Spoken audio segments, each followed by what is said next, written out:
Hey everyone, how's it going? Welcome to this updated Magicka Templar build for the Waking Flame patch.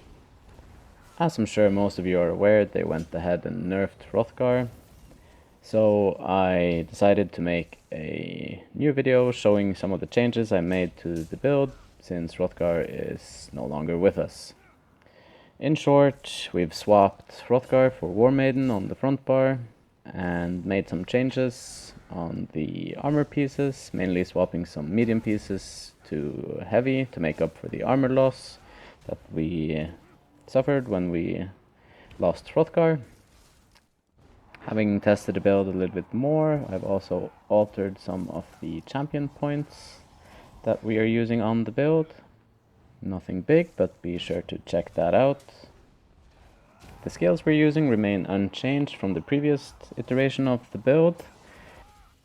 If anything, the build is even stronger than before. At least the damage output is more consistent. It's still a ton of fun to play, and yeah, I hope you'll enjoy it. I've tried to keep this video short and sweet since it's just an updated version of the previous build. Yeah, without further ado, let's jump into the build. First off, let's take a look at our character sheet. As you can see, we have almost 30,000 maximum magicka, 30,000 maximum health, and 21,000 maximum stamina. Taking a look at this screenshot, we can see our fully buffed stats with continuous attack and all the buffs we get from ourselves. That's weapon enchantment and all the gear buffs that we can acquire playing solo in either the Imperial city or in Cyrodiil. As we see here, we have almost 2,000 magicka recovery, 900 stamina recovery, 7,400 spell damage, almost 30% spell crit, with 10,000 spell penetration and around 25,000 spell resistance and 23,000 physical resistance with 2,200 crit resistance. Moving on to the back bar, the only thing that changes are the spell damage, which is now 6,300, and our spell penetration, which is significantly lower. Our resistances go up to almost 32,000 spell and almost 30,000 physical resistance. I've put 47 points into magicka, 17 points into health. I'm a high elf on this build. Running Sugar Skulls, the Atronach Mundus, and we are still a vampire stage 3. Now taking a look at the gear, new for this updated version of the build is that we are running War Maiden instead of Hrothgar's on the front bar. This will give us a line of spell crit, line of maximum magicka, line of spell damage, and it adds 600 spell damage to our magic damage abilities. All our damaging abilities, except for Frost Clench, are magic damage abilities. So we have 7,400 spell damage, with the 600 spell damage from the War Maiden set means that we have over 8,000 spell damage for our offensive abilities, making us hit really hard. We are still running the Master's Perfected Ice Staff on the back bar. This will give us 103 spell damage on the back bar and also 600 spell damage for 4 seconds every time we use Frost Clench.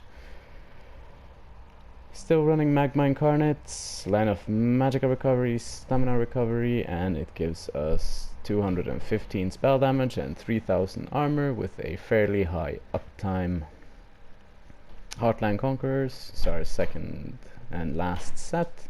It's a line of spell damage, line of maximum magicka, line of maximum stamina, and it basically doubles the effectiveness of our weapon traits. For the weapon traits, we are running one Nirnhound, one Sharpened, with a shock damage glyph and a crusher enchantment on the back bar, weapon damage enchantment, and defending for the trait. We are running one medium, 3 heavy, and 3 light, 2 impenetrable, and 5 well fitted, all tri-stat enchants on the jewelry, 1 infused spell damage, 1 swift magicka recovery, and 1 infused reduced magicka. enchantment. The potion is still the Alliance Spelldraught, giving us major intellect, major sorcery, major prophecy, and 7,500 magicka when we activate it. For the skills, they remain the same as in the old build: Race Against Time, Honor the Dead, Toppling Charge, Purifying Light, Puncturing Sweeps, and Crescent Sweep. You could also run Dawnbreaker here. It's also a very strong skill this patch. On the back bar, Temporal Guard, Extended Ritual, Frost Clench, Channeled Focus, Living Dark, and Elemental Drain. The passives, all class passives, dual wield passives, destruction staff passives, except for Trifocus. We do not want to use magicka instead of stamina when we are blocking on our back bar. All armor passives, vampire passives, at least the ones up till stage 3.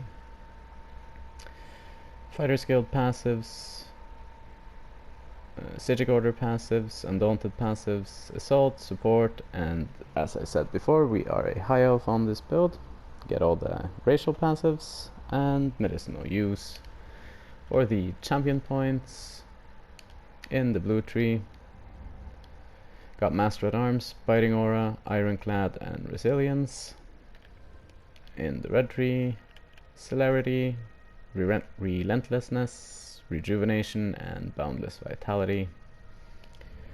And that's it for this updated build. Good luck, have fun, and peace.